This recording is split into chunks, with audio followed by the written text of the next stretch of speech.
कंचन, कामिनी, कीर्ति, ये तीन ऐसे जो भगवत मार्ग से विमुख कर देते हैं। धन्य है वो महापुरुष जो प्रिया प्रीतम का आश्रय लेकर अपना जन्म सार्थक करते हैं। और जो भगवत ऋषि जी कहते हैं, भगवत रसिक संग बिनु, जिनको संग मिला है, चाहे वो माता पिता का संग हो, चाहे मित्र का संग हो, चाहे गुरु का संग हो। भगवान ऋषभ देव जी कहते हैं, गुरु न सस्यात् स्वजनो न सस्यात्, पिता न सस्यात् जननी न सस्यात्, दैवम न तस्यान् न पतिश्च सस्यान्, न मोचयेद्यः समुपेत्य मृत्युम। भगवान ऋषभ देव जी कहते हैं कि जो हमको इस मायामयी मृत्यु के फांसी से छुड़ा देता है वही गुरु है, नहीं वो गुरु नहीं है। खुली बात है, गुरु शिष्य का संबंध है भगवत प्राप्ति कराने से। तन मन प्राण समर्पित करके गुरुदेव की आज्ञा पे चलो, निश्चित भगवत प्राप्ति है। भगवत प्राप्ति कोई ऐसा रसगुल्ला या गुलाब जामुन नहीं कि खरीद लिया, ये लियो भैया खा लो। उनकी आज्ञा पे चलो, भगवत प्राप्ति आपको होनी है। आपको भ्रम छोड़ना है, आपको असत आचरण छोड़ने, आपको असत चिंतन छोड़ना है, आपको भगवत चिंतन करना है। तो गुरुदेव का सारा प्रयास रहता है असत त्याग करके सत्य में स्थित करना।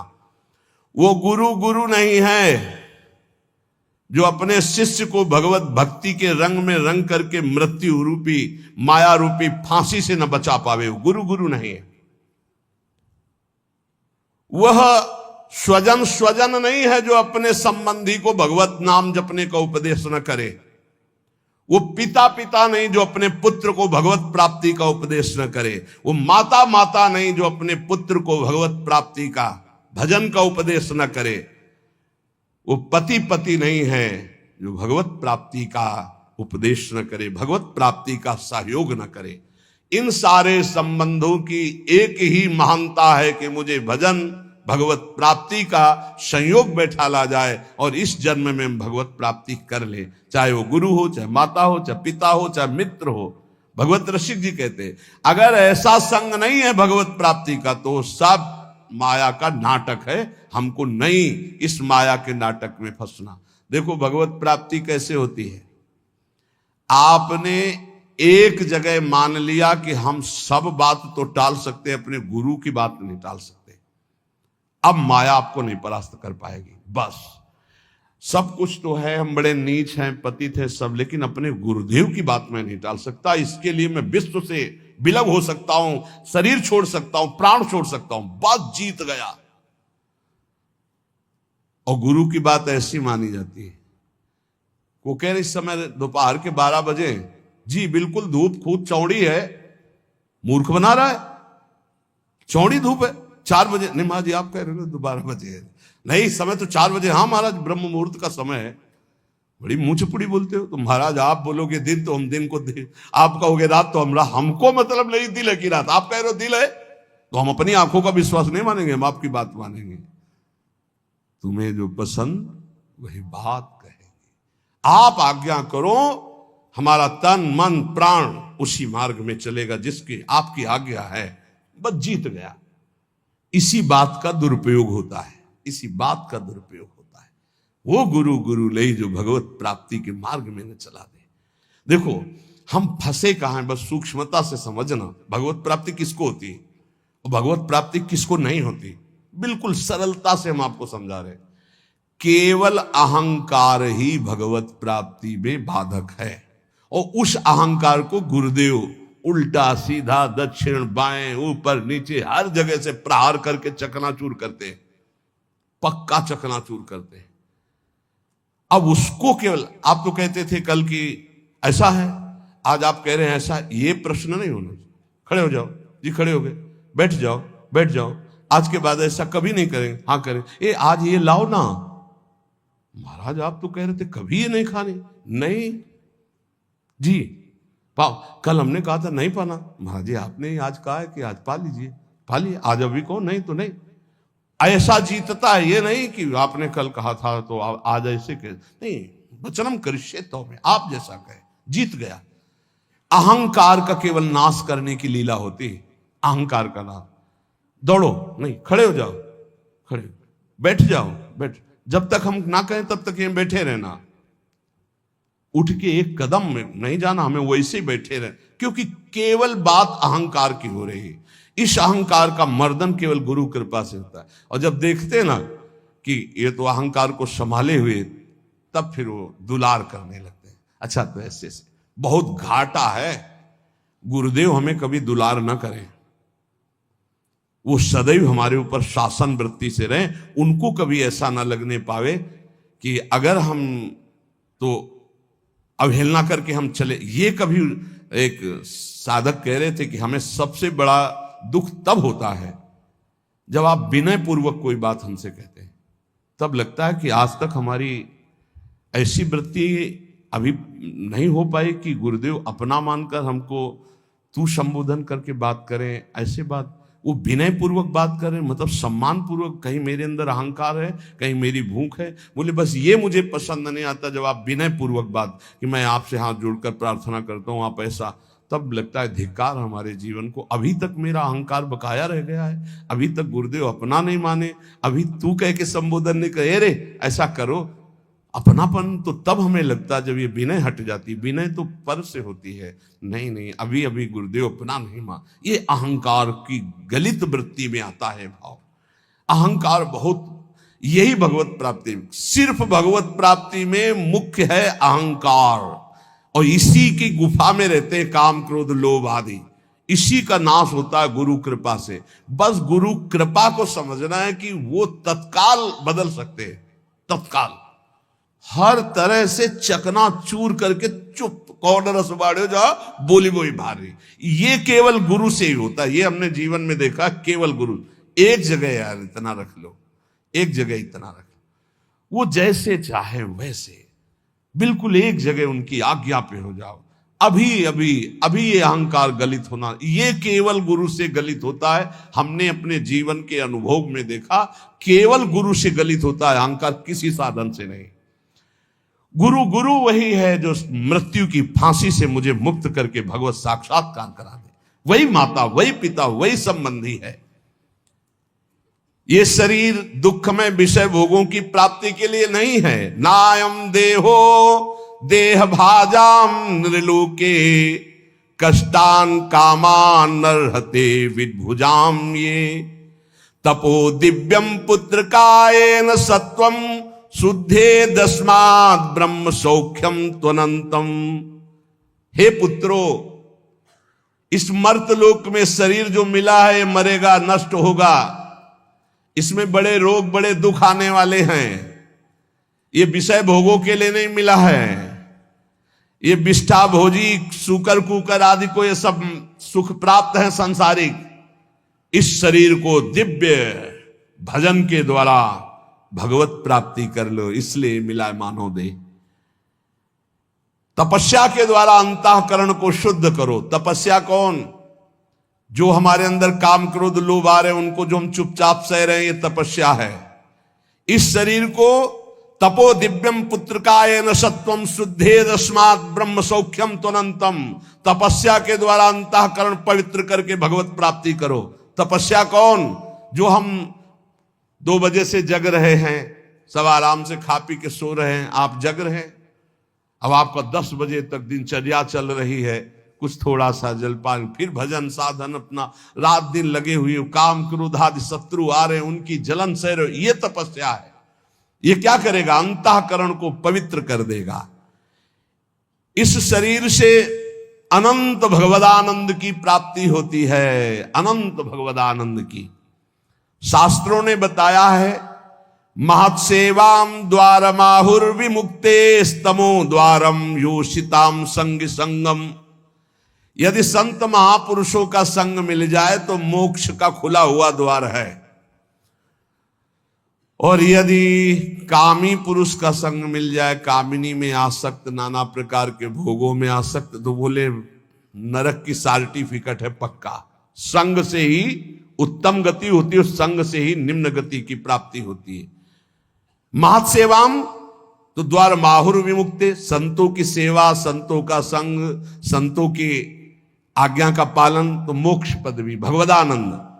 और विषयी पुरुषों का संग, विषय सेवन तो कह रहे तमो द्वारम योषिताम संग संगम, ऐसे कामी नीच पुरुषों का संग नरक प्रदान करता है। कसम देने की जरूरत नहीं है, ऐसे पुरुषों का तो संग ही नहीं करना चाहिए। वो कहते हैं हमारी दोस्ती, अरे तिलांजलि देते तुम्हारी दोस्ती को, कभी मत आना, कभी मत बुलाना, कभी संग मत करना। नीच आचरणों में फंसाने वाले दोस्त नहीं दुश्मन होते हैं। किसी को नष्ट करना उसको व्यसन दे दो, किसी को नष्ट करना उसे भोगों में फंसा दो, नष्ट हो जाएगा अपने आप। तो नष्ट करने वाला दोस्त होता है कि दुश्मन होता है? ये बड़ा विचित्र माया का खेल है कि दुश्मन दोस्त बन करके आता है, हम उसे स्वीकार कर लेते हैं। तमो द्वारम योषिताम संग संगम, जो कामी पुरुष है, व्यसनी पुरुष है, व्यभिचारी पुरुष है, नाना प्रकार के कुमार्गगामी प्रवृत्तियों का, तो हमें कभी ऐसों का संग नहीं करना चाहिए। महांतस्ते समचित्ता प्रशांता विमन्यवः सुहृदा साधो ये। अब कहते हैं जिन महापुरुषों का संग मोक्ष का खुला हुआ द्वार है, वो कैसे होते हैं? तो बोले महांतस्ते समचित्ता, सब में अपने प्रभु को देखने वाले महात्मा को महापुरुष कहा गया है। वासुदेवा सर्वमिति स महात्मा सुदुर्लभा, सबके हृदय में एकमात्र भगवान विराजमान, समचित्ता और परम शांता, किसी भी द्वंद्व की स्थिति में अशांत न हो। और कह रहे हैं विमन्यवः, किसी भी स्थिति में क्रोध ना आने पावे, क्रोधहीन। और सुहृदा साधो ये, सबका हित चिंतन करने वाले, सदाचार परायण, उनको महापुरुष करते हैं। जो ऐसे महापुरुषों का संग करता है वो निश्चित भगवत प्राप्त हो जाता है। अब एक भगवत प्राप्ति का बिल्कुल सरल उपाय बता रहे हैं कि यदि आप जितेंद्री नहीं हैं, बड़े भजनानंदी नहीं हैं, आपका मन भगवान में निरंतर नहीं लगता है, तो तुम्हें हम बता रहे हैं कि तुम्हें भगवत प्राप्ति सहज में हो जाएगी। कैसे? बोले कायेन वाचा मनसेन्द्रियैर्वा बुद्ध्यात्मना वानुसृत स्वभावात् करोति यदि यत् सकलम परस्मयी नारायणायेति समर्पयेत् तत्। यहीं से प्रारंभ हुआ था साधन मार्ग। जब घर से निकले थे तो प्रारंभिक साधना यही थी, इसी श्लोक की थी। भागवत धर्म का अनुष्ठान, गायत्री अनुष्ठान आदि तो अलग चल रहे थे, लेकिन ये हृदय का भागवत अनुष्ठान भागवत धर्म का था। महापुरुषों ने, ऋषियों ने बहुत से मार्ग बताए भगवत प्राप्ति के, धर्म के। बड़े कठिन कठिन मार्ग हैं, लेकिन हम तुम्हें वो मार्ग बता रहे हैं, नवयोगेश्वर में जी कह रहे, सुगम से सुगम उपाय, सब कोई कर सकता है, स्त्री पुरुष बालक सब कोई कर सकता है। ये भगवत प्राप्ति का बिना पढ़े लिखे वाला भी कर सकता है। भोले से भोले अज्ञानी मनुष्य सुगमता पूर्वक दिव्य गति प्राप्त करेंगे इस साधन से। इसका नाम है भागवत धर्म। इस मार्ग में, भागवत धर्म में बड़ी से बड़ी त्रुटि हो जाए तो भी पतन नहीं माना जाएगा। बड़ी महिमा इसकी है। देखो, अन्य साधनों में अगर त्रुटि हो गई, जैसे आप 20 वर्ष से ब्रह्मचर्य हैं और एक दिन व्यभिचारी बन गए तो 20 वर्ष का ब्रह्मचर्य का क्या? ऐसे हर साधन में है। लेकिन भागवत धर्म में, नाम जप में, इनमें यह सिद्धांत लागू नहीं होता। आप 20 बार नाम जप किए हैं, इसके बाद भ्रष्ट हैं, तो 20 बार नाम जप आपका, आपके कल्याण का कार्य करेगा। 19 नहीं होगा, वो 20 ही रहेगा। 21 से शुरू होगा जब आपका शुरू होगा। किसी ने कहा कि आप महाराज जी कहते हैं नाम जप से सारे पाप नष्ट हो जाते हैं, तो लोगों का उत्साह नहीं बढ़ेगा पाप कर्म करने में। तो आप ध्यान से सत्संग नहीं सुनते हैं, तब ऐसा प्रश्न आता है। जब कभी ऐसा वर्णन होता है कि तुम चाहे जितने पाप किए हो, नाम जप करने से सारे पाप नष्ट हो जाते, तो वहां एक जरूर बात हम कहते हैं, अब लो नसानी अब ना नसई हो। आज तक किया लेकिन हे हरि आज के बाद पाप नहीं करूंगा। तो हम वादा करते हैं, मेरे भगवान के वचन है, अहम त्वाम सर्व पापेभ्यो मोक्षयिष्यामि मा शुचा। और सूक्ष्म रूप से अगर आपने ध्यान से सुना हो कि अगर आज आप कहते हैं कि हे भगवान मैं आपकी शरण में हूं, अब आज से मैं पाप बंद करके आपका नाम जप करूंगा, पक्का आप निष्पाप हो जाएंगे। लेकिन कल फिर पाप जानबूझकर करते हैं तो प्लस हो जाएगा पीछे का। ध्यान से सत्संग सुनोगे तो प्रश्न नहीं उठेगा। क्या नाम जापक का पापोत्साह बढ़ता है? जप करके तो देख, प्रश्न करने की जरूरत नहीं। नाम जप करके देख। हम कहते हैं नाम ही एक ऐसा जो सर्व पाप प्रणाशनम। और देखो ये तो हम कह रहे हैं, लेकिन इतने में से जितने बैठे हो हमें बताना कि एकदम ब्रेक मार के हमें दिखा दो कोई कि आज से भीष्म प्रतिज्ञा है और निर्वाह करके दिखा दो। ये तो कृपालु भगवान है, कह रहे हो, हम भी कह रहे हैं कि आज से हम पाप नहीं करेंगे। लेकिन हो सकता है कि ब्रेक मारते मारते गाड़ी बीता दो बीता आगे खिसल जाए, वो ब्रेक मानी जाएगी, ब्रेक ही मानी जाएगी कि देख लो पहिया नहीं चला है, पर ब्रेक मारी खिसक गया एक बीता, उतने में घटना घट गई। तो जनयो गुण प्रभु मान न काऊ, दीन बंधु अति मृदुल स्वभाव। अब मन रहा है विषयी पापात्मा, ब्रेक मारते मारते कोई गलती बन गई तो राहत न प्रभु चित चूक किए की, करत सुरत सय बार हिए। ये उसकी बात कह रहे जिसने ब्रेक मारी पर चूक हो गई, ये उसकी नहीं कह रहे जो सुन के चूक करेगा। उसके लिए फिर नाम के बल से अपराध करने वाले को नामापराध लागू हो जाता है उस पर। कानून कानून है। अब ये जो भागवत धर्म का बोले, इसमें किसी भी निमित्त से प्रमाद हो जाए तो वो कर्तव्य से च्युत नहीं होता। जैसे जीटी रोड बड़ा है, खाली है, आंख मूंद के चलो तो गिरोगे नहीं, बहुत प्लेन जीटी रोड। ऐसे ही ये बिल्कुल जो मार्ग भगवत प्राप्ति का भी बता रहे हैं भागवत धर्म का, बोले इससे आंख बंद करके दौड़ने पर भी कोई गिरेगा नहीं, अर्थात इस मार्ग में पतन है ही नहीं, गिरने का तो कोई सवाल ही नहीं। इसको कहते हैं भागवत धर्म। तो बोले भागवत धर्म करने वाले के लिए नियम नहीं है कि कोई विशेष प्रकार का कर्म करे। बहुत ध्यान से सुनो, वो शरीर से, वाणी से, मन से, इंद्रियों से, बुद्धि से, अहंकार से, अनेक जन्मों अथवा इस जन्म की आदत से, स्वभाव से जो करे यत करोषि, वो सब परम पुरुष भगवान नारायण को समर्पित कर दे, बस इसी से भगवत प्राप्ति हो जाएगी। शुरू करो। कई बार चर्चा कर चुके हैं, यही साधन आगे बढ़ाता है। सिद्ध बनने की कोशिश जल्दी मत करो, यहां बल्ले जल्दी सिद्ध हो जाते हैं। अरे क्या समर्पित करना, हम तो समर्पित ही है। सही ढंग से समर्पित हो जाओ तो ये निकलेगा नहीं कि हम समर्पित हैं। वो प्रभु कहेंगे ये मेरा है। हमें क्या कहें, हमें तो सिर्फ इतना कहना है कि हमारे आप हो, बस। समर्पित है कि नहीं वो तो तुम जानो, हम क्या जाने। क्योंकि समर्पण का तो आपको स्वीकृति करनी हो, आप जानो कितना है, हम क्यों कहें। हमारा हर मिनट, हर सेकंड, हर चेष्टा आपके चरणों में समर्पित होगी।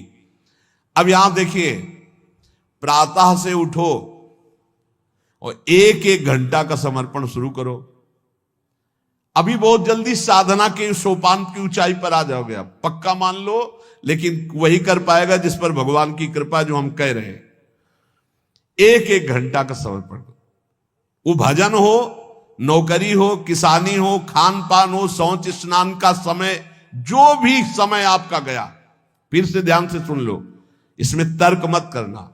शरीर से, वाणी से, मन से, इंद्रियों से, बुद्धि से, अहंकार से, अनेक जन्मों की आदतों से, एक जन्म, इस जन्म की आदत से, स्वभाव से, अहंकार से जो भी कर्म हो रहे हैं, वो सब परम पुरुष भगवान नारायण को समर्पित कर दो। इसे भागवत धर्म कहते हैं। इसका फल होगा भगवत प्राप्ति।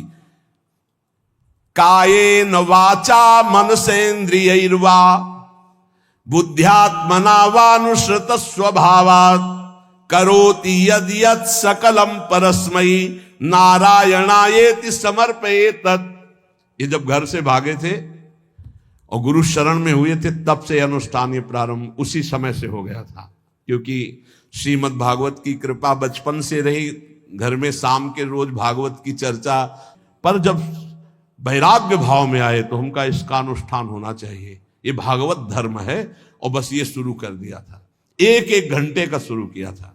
जैसे सुबह 7 से 8 बजे तक नाम जप करते हुए शौच स्नान हिसाब का 8 बजे, हे करुणा निधान भगवान, 7 बजे से 8 बजे के समय में जो भी कर्म बनाओ आपके चरणों में समर्पित।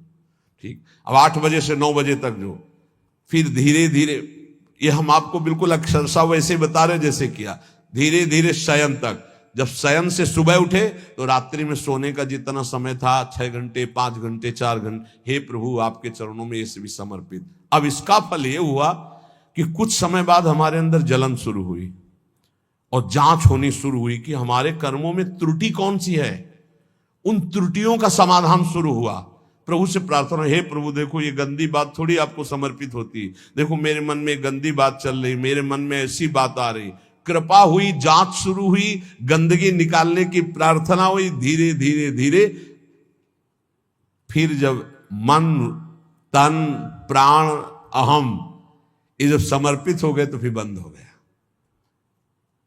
जब घर का जाया हुआ चेहरा हो जाता है ना, उसको फिर वो पेमेंट नहीं है, वो समर्पित है, फिर वो ये सब बंद हो जाता है। इतने से इतने राधा वल्लभ अर्पणम मस्तु, अब कुछ रह ही ले गया तो क्या अर्पणम मस्तु। अब तो राधा वल्लभ जी खुद अर्पणम मस्तु हो गए हैं, तो अब क्या अर्पणम मस्तु, राधा वल्लभ जी अर्पणम मस्तु। अब यही राधा वल्लभ जी का ही राज्य है, तो अब अर्पण क्या करना हो, तो बैठे भी सिंहासन पर। ये सिद्ध, वही हम पहले कही कि सिद्ध ही मत झाड़ो। अगर आपकी स्थिति भगवदाकार नहीं है तो आपको ये साधन बहुत बढ़िया है, बहुत बढ़िया। चतुरासी जी का पाठ किया, राधा वल्लभ जी कर, सेवा की राधा वल्लभ जी कर, रसोई अमन राधा वल्लभ जी, किसानी की 5 घंटे, भूल गए आप 1 घंटे में, एक घंटे में कहां देखे, तो 5-6 घंटे में एक बार पूरा थोक में जमा कर दो। 8 घंटे ड्यूटी की, हे प्रभु 7 बजे से गए थे, देखो 8 घंटा ड्यूटी। ये 8 घंटे के समय में जो भी क्रियाएं चेष्टाएं हुई, नाथ आपको समर्पित है, आप इस समर्पण वृत्ति से प्रसन्न हो जाइए और अपनी शुद्ध भक्ति प्रदान कीजिए। कह रहे ये समर्पण लोगों की मान्यता और धारणाओं से आपको उठाता चला जाएगा, और बताना किसी को नहीं, सुन लो और आज से धारण कर लो, बिल्कुल फ्री है। कोई एक विशेष भागवतिक कार्य समर्पित करना ऐसा नहीं, स्पष्ट लिखा है। भागवत धर्म का पालन करने वाले के लिए यह नियम नहीं है कि वो एक विशेष प्रकार का ही कोई कर्म करे और वो भगवान को समर्पित करे। वह शरीर से, वाणी से, मन से, इंद्रियों से, बुद्धि से, अहंकार से, अनेक जन्मों अथवा एक जन्म के स्वभाव और आदत से जो जो करे वो परम पुरुष प्रभु श्री हरि को समर्पित कर दे। इससे क्या होगा, आप समर्पण करते रहिए, आपकी स्थिति लोगों की मान्यता और धारणाओं से ऊपर हो जाएगी। कह रहे वो दंभ से नहीं, नाटक नहीं, वो स्वयं उसके अंदर ऐसे भाव जागृत हो जाएंगे। एवं व्रतः स्वप्रिय नाम कीर्त्या जाता अनुरागो द्रुत चित्त उच्चई हसत्यथो रोदति रोति गायत्युन्मादवन नृत्यति लोक बाह्या। ये समर्पण रंग लाएगा, क्या लाएगा, अब नाम में प्रीति होने लगेगी, राधा राधा राधा। उसको हृदय में अपने प्रीतम के नाम कीर्तन में स्वाद मिलने लगेगा, नाम में प्रीति होने लगेगी। नाम में जो ही प्रीति हुई तो अनुराग उत्पन्न हुआ, अनुराग का अंकुर जब आया तो चित्त द्रवित हो जाता है। अब वो साधारण लोगों की स्थिति से ऊपर उठ जाता है, लोगों की धारणा मान्यता उस तक नहीं पहुंच सकती। जो समस्त कर्म भगवान को समर्पित करता है उसका नाम में प्रेम हो जाता है। नाम का प्रेमी अनुराग रंग में युक्त होकर लोगों की धारणा और मान्यता से अध्यात्म की ऊंचाई पर पड़ता है। वो दंभ से नहीं, स्वभाव से मस्त हो जाता है, मत वाला। अब वो कभी खिलखिलाकर हंसता है, कभी फूट फूट कर रोता है, कभी ऊंचे स्वर से भगवान को पुकारता है, कभी मधुर स्वर से भगवान नाम कीर्तन गुणगान करता है। कभी कभी ऐसी स्थिति में सामने उसके भगवान होते हैं तो अपने प्रभु को रिझाने के लिए वो उन्मादवन नृत्य लोक बाह्य स्थिति, वो उन्मादवत नृत्य करने लगता है। सामने उसको प्रभु दिखाई देते हैं, वो जिधर दृष्टि डालता है उसको भगवान दिखाई देने लगते। ये साधन का फल देखो। खम वायु मग्निम सलिलम महिम च ज्योतिंष सत्वानि दिशो द्रुमादीन सरित समुद्राश्च हरे शरीरम यत्किंच भूतम प्रणमे दनन्यः।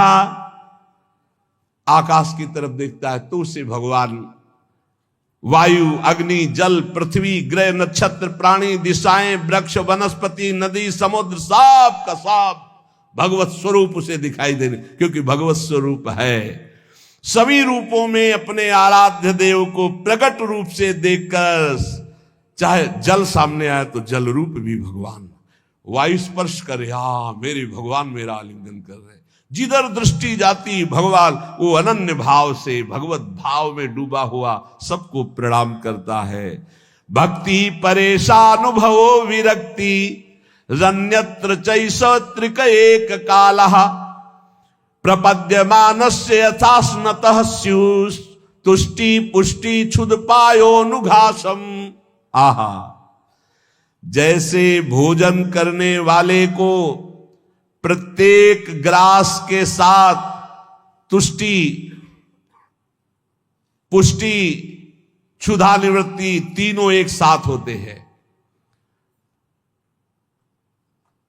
ऐसे ही एक एक मिनट जो भगवान को समर्पित करता है, नाम जप करता है, उसको भजन के प्रत्येक क्षण का प्रभाव, संसार से वैराग्य, प्रभु में प्रेम और अपने स्वरूप का ज्ञान तीनों एक साथ हो। तुष्टि, पुष्टि, क्षुधा निवृत्ति, संसार से वैराग्य, भगवान में अनुराग, अपने स्वरूप का ज्ञान, तीनों एक साथ बढ़ते चले जाते हैं। एक एक क्षण भगवान को समर्पित करता है, भगवान नाम जप करता है। यही जीवन का सार है।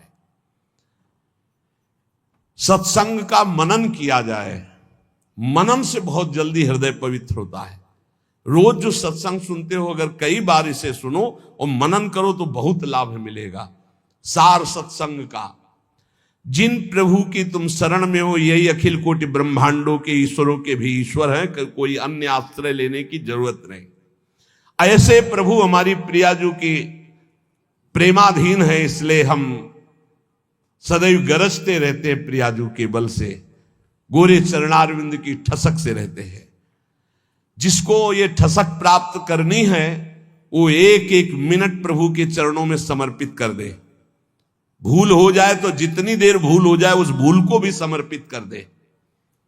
एक एक क्षण समर्पण करने का फल मिलेगा। प्रभु की नाम में रुचि, प्रभु की लीला कथा में रुचि, इसका फल होगा। आपकी स्थिति अध्यात्म की ऊंचाई पे आ जाएगी। कभी आपको इतना आनंद आएगा कि आप लौटते लौटते हंसते रहेंगे। कभी इतना आएगा कि रुदन आ जाए, कभी नाचने का मन होगा, कभी गाने का, वो एक दिव्य उन्मादमय स्थिति। और कभी ऐसी स्थिति जिधर देखो मेरे प्रभु तो सबको दंडवत कर रहा है। स्त्री हो, पुरुष हो, जड़ हो, चैतन्य हो, पापी हो, पुण्यात्मा हो, सबको नमस्कार, सबको प्रणाम कर रहा है। यही महाभागवत स्थिति भगवान अजित को जीत लेती है। इसलिए निरंतर नाम जप करते हुए अपने चित्त को प्रभु में लगाओ। यही जीवन का परम सार है, इसी में परम सुख है।